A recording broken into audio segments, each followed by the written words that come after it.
Geography 160 भूगोल। सर्वप्रथम भूगोल शब्द का प्रयोग इरेटास्थनीज एक ग्रीक विद्वान ने किया था। प्रादेशिक भूगोल का जनक इरेटास्थनीज को कहा जाता है। भूगोल का जनक हिकेटियस, वर्तमान भूगोल का जनक अलेक्जेंडर वान हम्बोल्ट, व्यवस्थित भूगोल का जनक इरेटास्थनीज, क्रमबद्ध भूगोल का जनक अलेक्जेंडर वान हम्बोल्ट। आज से 13.7 अरब वर्ष पहले बिग बैंग की घटना हुई थी। बिग बैंग का सिद्धांत जॉर्ज लेमेंटेयर ने दिया था। ब्रह्मांड के निरंतर विस्तारण के साक्ष्य जुटाने में एडविन हब्बल का योगदान उल्लेखनीय है। ब्रह्मांड के निरंतर विस्तारण के साक्ष्य के रूप में अंतरिक्ष में सूक्ष्म तरंगों की उपस्थिति का पता चलना, अंतरिक्ष में रेडशिफ्ट परिघटना का अवलोकन तथा आधुनिक अध्ययनों के सुपरनोवा का अंतरिक्ष में विस्फोट होना भी ब्रह्मांड के विस्तार के साक्ष्य के रूप में माना जा रहा है। मंदाकिनी जो है अब तक ज्ञात सभी आकाशगंगा में सबसे बड़ी है। मंदाकिनी को सबसे पहले गैलीलियो ने देखा था। आकाशगंगा का जो व्यास है 80,000 लगभग 1.5 लाख प्रकाश वर्ष। निहारिका जो होता है धूल और गैसों का बादल होता है। सौरमंडल जो होता है ग्रहों, क्षुद्रग्रहों, धूमकेतुओं, उल्काओं और अन्य आकाशीय पिंडों के समूह को सौरमंडल कहा जाता है।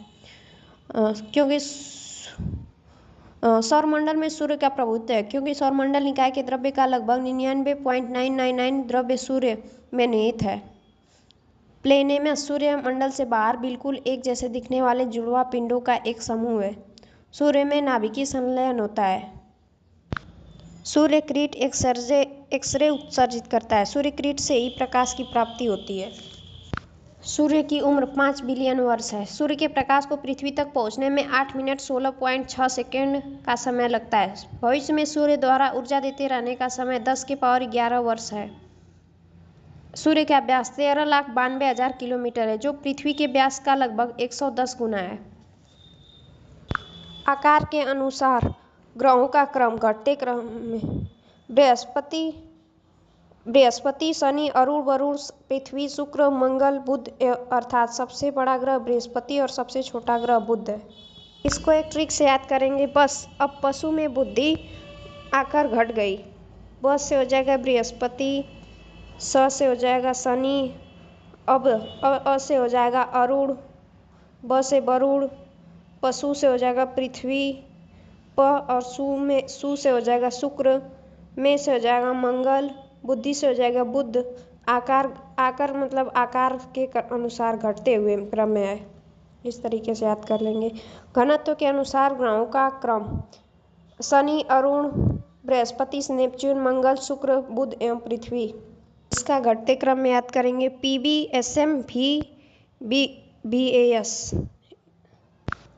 सूर्य से दूरी के अनुसार ग्रहों का क्रम बुध, शुक्र, पृथ्वी, मंगल, बृहस्पति, शनि, अरुण, यूरेनस, वरुण, नेपच्यून यानी सूर्य के सबसे निकट ग्रह बुध एवं सबसे दूर स्थित ग्रह वरुण है। द्रव्यमान के अनुसार ग्रहों का क्रम बढ़ते क्रम में बुध, मंगल, शुक्र, पृथ्वी, अरुण, वरुण, शनि एवं बृहस्पति यानी न्यूनतम द्रव्यमान वाला ग्रह बुध और अधिकतम द्रव्यमान वाला ग्रह बृहस्पति है। बुध जो होता है इसका कोई भी सैटेलाइट नहीं है। शुक्र और अरुण को छोड़कर अन्य सभी ग्रहों का घूर्णन का परिक्रमण का दिशा एक ही है। शुक्र और अरुण जो है क्लॉकवाइज घूमते हैं और ये जो सब हैं ग्रह एंटी क्लॉकवाइज घूमते हैं। बृहस्पति जो है वो इसको लघु सौर तंत्र भी कहा जाता है। यह तारा और ग्रह दोनों का गुण रखता है। इसे गैस का दानव भी कहा जाता है। इसके उपग्रह का गैनीमीड पीले रंग का सभी उपग्रहों में सबसे बड़ा है। मंगल को मास झुकाव प्लस घूर्णन के पृथ्वी के समान है। मतलब मंगल जो ग्रह है उसका पृथ्वी के समान झुकाव और घूर्णन दोनों है। इसे लाल ग्रह भी कहा जाता है। इसके 2 उपग्रह फोबोस और डीमोस हैं। सूर्य की परिक्रमा करने में इसे 687 दिन लगते हैं। सौरमंडल का सबसे बड़ा ज्वालामुखी आल्पियस मेसी और सौरमंडल का सबसे ऊंचा पर्वत निक्स ओलंपिया है, जो माउंट एवरेस्ट से 3 गुना अधिक ऊंचा है। इसी ग्रह पर है, यानी मंगल ग्रह पर है। शनि के उपग्रह जो हैं 146 उपग्रह हैं। शनि को गैलीलियो ने खोजा था। शनि के वलयों का अध्ययन कैसिनी कहलाता है। यह आकार में दूसरा सबसे बड़ा ग्रह मुख्यतः दो हल्के गैस हाइड्रोजन और हीलियम से बना होता है। शनि का सबसे बड़ा उपग्रह टाइटन है। क्रिश्चियन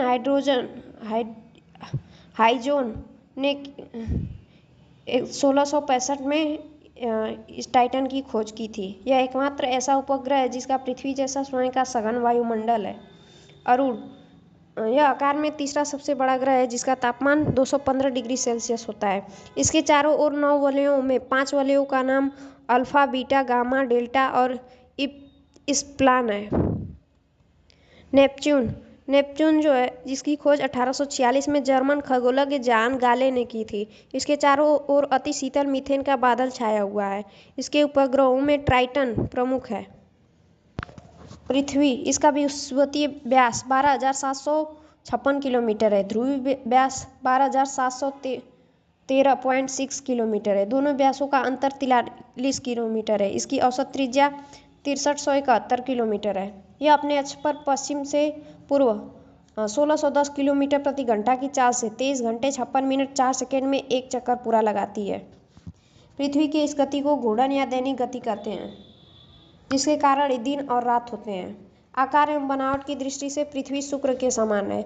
सूर्य के बाद पृथ्वी के सबसे निकट तारा प्रॉक्सिमा सेंचुरी है, जो अल्फा सेंचुरी का एक समूह का एक तारा है। पृथ्वी से 4.22 प्रकाश वर्ष दूर है। यह सूर्य का अभी निकटतम तारा है। साइरस या डार्क स्टार पृथ्वी से 9 प्रकाश वर्ष दूर स्थित है। सूर्य से दोगुने द्रव्यमान वाला तारा है। यह रात्रि में दिखाई पड़ने वाला सर्वाधिक चमकीला तारा है। चंद्रमा के दक्षिणी ध्रुव पर स्थित लिमनिटीज पर्वत 3500,000 फीट चंद्रमा का उच्चतम पर्वत है। चंद्रमा को जीवाश्म ग्रह भी कहा जाता है।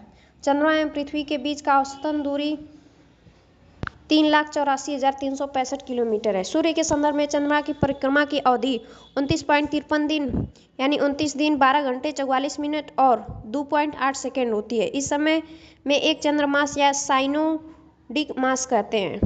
अपोलो के अंतरिक्ष यात्रियों द्वारा लाए गए चट्टानों से पता चला कि चंद्रमा भी उतना ही पुराना जितना कि पृथ्वी 460 करोड़ वर्ष। इन चट्टानों में टाइटेनियम अधिक मात्रा में है। सुपरमून, जब चंद्रमा पृथ्वी के सबसे निकट होता है तो इस स्थिति को सुपरमून कहते हैं। इसे पेरिजी फुल मून भी कहते हैं। इसमें चांद 14% ज़्यादा बड़ा तथा 30% अधिक चमकीला दिखाई पड़ता है। बुध का परिक्रमण का 88 दिन का, शुक्र का 255 दिन, पृथ्वी का 365.26 दिन, मंगल का 687 दिन। इसको ऐसे याद कर लेंगे 88, 225, 365, 687। उपसौर की जो स्थिति 3 जनवरी को होता है और अपसौर की स्थिति जो 4 जुलाई को होता है। एप्साइड रेखा जो होता है उपसौरिक और अपसौरिक को मिलाने वाली काल्पनिक रेखा सूर्य के केंद्रों से गुजरती है। इसे एप्साइड रेखा कहते हैं। कुल अक्षांशों की संख्या 181 है। एक अंश बराबर 60 मिनट और 1 मिनट बराबर 60 सेकेंड। 0 अंश की अक्षांश रेखा को बृहद वृत्त भी कहा जाता है। यदि अक्षांश समांतरों को 1 डिग्री के अंतराल पर खींचते हैं तो उत्तरी एवं दक्षिणी दोनों गोलार्धों में 39 अक्षांश समांतर होंगे। इस प्रकार विषुवत वृत्त को लेकर अक्षांश समांतरों की कुल संख्या 179 होगी। अक्षांश रेखा से कर्क रेखा निम्न देशों से होकर गुजरती है: ताइवान, चीन, म्यांमार, बांग्लादेश, भारत, ओमान, संयुक्त अरब अमीरात, सऊदी अरब, मिस्र, लीबिया, नाइजर, अल्जीरिया, माली, मारितानिया, पश्चिमी सहारा, बहामास एवं मैक्सिको। मकर रेखा निम्न देशों से होकर Chile, Argentina, Paraguay, Brazil, Namibia, Botswana, दक्षिण अफ्रीका, मोजाम्बिक, मेडागास्कर, ऑस्ट्रेलिया। विषुवतीय रेखा निम्न देशों से होकर Ecuador, Colombia, Brazil, Gabon, Congo गणराज्य, लोकतांत्रिक कांगो गणराज्य, Uganda, Kenya, Somalia, Maldives, Indonesia, Kiribati एवं साओ तोमे प्रिंसिपे। देशांतर रेखाओं की लंबाई बराबर होती है। ध्रुवों से विषुवत रेखा की ओर बढ़ने से देशांतरों के बीच दूरी बढ़ती जाती है तथा विषुवत रेखा पर इनके बीच की दूरी अधिकतम 111.32 किलोमीटर होती है। गोलाकार होने के कारण पृथ्वी 24 घंटे में 360 अंश घूम जाती है। अतः एक देशांतर की दूरी तय करने में पृथ्वी को 4 मिनट का समय लगता है। 2 देशांतर दिशाओं के बीच की दूरी गोरे नाम से जानी जाती है। विषुव, यह पृथ्वी का वह स्थिति है जब सूर्य किरणें विषुवत रेखा पर लंबवत पड़ती है और सर्वत्र दिन एवं रात बराबर होते हैं। 23 सितंबर और 21 मार्च को संपूर्ण पृथ्वी पर दिन और रात बराबर होते हैं। इन्हें क्रमशः शरद विषुव और वसंत विषुव कहते हैं। सूर्य ग्रहण में सूर्य बीच में नहीं आता और चंद्र ग्रहण में चंद्रमा बीच में नहीं आता। और सूर्य ग्रहण चंद्र ग्रहण में कभी भी सूर्य बीच में नहीं आता, यानी एक बार पृथ्वी बीच में आती है और एक बार चंद्रमा। तो चंद्र ग्रहण में चंद्रमा बीच में नहीं आता, यानी कि सूर्य ग्रहण में आता है। इस तरीके से याद कर लेंगे। और चंद्र ग्रहण में पृथ्वी आ जाती है। पिघली चट्टानों को प्लूम कहा जाता है। पृथ्वी की आंतरिक संरचना। पृथ्वी में जो है लोहा 33% पाया जाता है। कोनार असंबद्धता, माओबिस्मिक डिसकंटिन्यूटी, रेप्टी असंबद्धता, गुटेनबर्ग विसार असंबद्धता, लेहमैन असंबद्धता। कमर गला एक ट्रिक है, इसे याद करेंगे। क से हो जाएगा कोनार असंबद्धता, म से हो जाएगा माओबिस्मिक डिसकंटिन्यूटी, र से हो जाएगा रेप्टी असंबद्धता, ग से हो जाएगा गुटेनबर्ग विसार असंबद्धता, ला से हो जाएगा लेहमैन असंबद्धता। पैथोलिक जो होता है गुंबद के रूप में होता है, आधार से जमा होता है, चैम्बर से जो जुड़ा हुआ होता है। लेकोलिथ मध्यवर्ती जमा होता है, ये भी गुंबद के आकार के रूप में जम जाता है। लेपोलिथ जो होता है तस्तरी नुमा होता है। पो से हो जाएगा प्लेट के आकार का, प्लेट यानी तस्तरी नुमा, इस तरह से याद कर लेंगे। फैकोलिथ जो होता है लहरदार होता है। सील जो होता है क्षैतिज जमा होता है। और डाइक जो होता है मैग्मा किसी लंबवत जमा होता है, आई के आकार का डाइक। अधिकेंद्र से दूरी बढ़ने पर भूकंपीय तरंगों की तीव्रता घटती है। कायिक जो भूकंपीय तरंगें होती हैं दो तरह की होती हैं, कायिक तरंग और धरातलीय तरंग। धरातलीय तरंगों में एल वेव्स भी आते हैं। तरंग जब घटती है तो घनत्व बढ़ रहा होता है और स्पीड भी बढ़ता है। गेसर बहुत से ज्वालामुखी क्षेत्रों में उद्गार के समय दरारों और सराखों से होकर जल तथा वाष्प के कुछ अधिक ऊंचाई से निकलने लगते हैं, इसे ग्लेशियर कहा जाता है। धुआंरे ज्वालामुखी क्रिया के अंतिम अवस्था का प्रतीक है, इससे गैस और जलवाष्प निकलता है। विश्व का सबसे ऊंचा ज्वालामुखी पर्वत कोटापैक्सी है, एंडीज पर्वत में।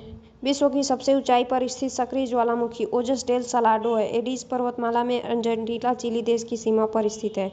भूकंप भूमि में होने वाला कंपन भूकंप कहलाता है। इसमें प्राथमिक तरंगें जो होती हैं पी तरंगें अनुदैर्ध्य होती हैं, द्वितीय एस तरंगें जो होती हैं अनुप्रस्थ होती हैं, सतह एवं एल तरंग जो होती है तीनों माध्यम से गुजर सकती है, अत्यधिक विनाशकारी होती है। भूकंपीय तरंगों को सिस्मोग्राफ नामक यंत्र से नापा जाता है।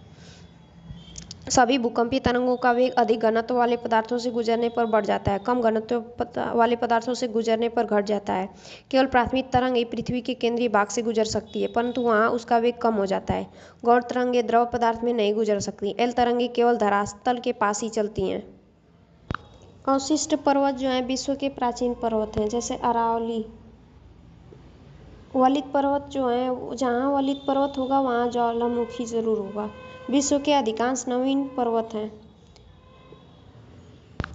धरातल का 26% भाग पर्वत से घिरा है। वलित जो विश्व के सर्वोच्च पर्वत हैं प्लेटों के टक्कर से बनते हैं। अंतर पर्वतीय पठार, पर्वतमालाओं के बीच बने पठार। पर्वतपदीय पठार, पर्वत तल और मैदान के बीच उठे समतल भाग को कहते हैं। महाद्वीपीय पठार, जब पृथ्वी के भीतर जमा लेकोलिथ भूपृष्ठ के अपरदन के कारण सतह पर उभर आते हैं तो ऐसे पठार बनते हैं, जैसे दक्षिण का पठार। तटीय पठार, समुद्र के तटीय भाग में स्थित पठार। गुंबदाकार पठार, चलन क्रिया में फलस्वरूप निर्मित पठार, जैसे रामगढ़ गुंबद भारत। मैदान, 500 फीट से कम ऊंचाई वाले भाग को मैदान कहते हैं। अपरदनात्मक मैदान, नदी, हिमानी, पवन जैसी शक्तियों के अपरदन से इस प्रकार के मैदान बनते हैं। लोएस मैदान, हवा उड़ाकर लाई गई मिट्टी एवं बालू के कणों से निर्मित होता है। कास्ट मैदान, चूने पत्थर की चट्टानों के घुलने से निर्मित मैदान होता है। सर के शीर्ष पर अपरदन होने से हार निर्मित होता है। आल्प्स पर्वत की चोटी मैटरहार्न तथा हिमालय पर्वत की सबसे ऊंची चोटी एवरेस्ट वास्तव में हार्न है, जो सर के शीर्ष अपरदन से निर्मित है। लगातार अपरदन से सर के दोनों तरफ की दीवारें तंग हो जाती हैं और इनका आकार कंघी या आरी के समान काटकों के रूप में हो जाता है, जिन्हें अरे, तीक्ष्ण कटक या इन पर चढ़ना असंभव होता है। मरीटुब्बा, हवा के तेज वेग से बनने रेतीले टीलों को कहते हैं। इसके निर्माण के लिए अवरोध का होना आवश्यक है। नवचंद्राकार बने टिब्बे जिनकी भुजाएं पवनों की दिशा में निकली होती हैं बरखान कहलाते हैं। जब रेत के कण बहुत महीन और हल्के होते हैं तो पवन उसे बहुत लंबी दूरी तक ले जा सकती है। जब ऐसी रेत बड़े क्षेत्र में जम जाती है तो इसे लोएस कहते हैं।